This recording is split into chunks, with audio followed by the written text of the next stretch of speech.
Tere! Mina olen Adam akukirurgist ja mina töötan selle nimel, et elektriautode eluiga pikendada. Kui tavalise bensiinimootoriga auto aku on pisike, umbes 100 eurot maksev lihtsasti välja vahetatav detail, siis elektriautode puhul on aku kogu auto süda, mis ligikaudu 10 000 eurot makstes moodustab umbes 30% kogu auto hinnast. Paraku on aku vananemine põhiline põhjus, miks oma elektriauto tuleb uuema vastu välja vahetada, sest kui aku vananeb, siis lüheneb ka teekond, mida ühe laadimiskorraga on võimalik läbida.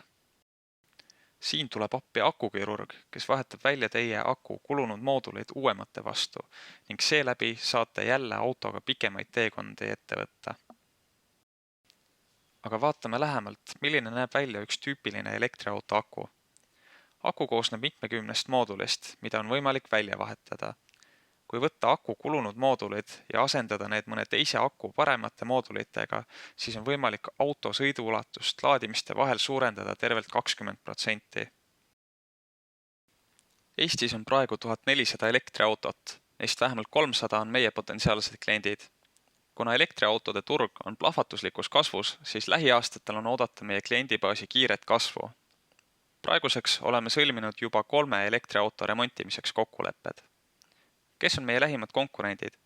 Eestis ei tegele hetkel sellise teenuse pakkumisega ükski firma ning välismaal on vaid üksikud teenusepakkujad. Meile lähim selline remonditöökoda asub Kesk-Soomes 500 kilomeetri kaugusel Tallinnast. Tallinnas asuva töökoja käivitamisega tegelevad Adam ja Rain. Akukirurg, võidab autojuht ja võidab loodus.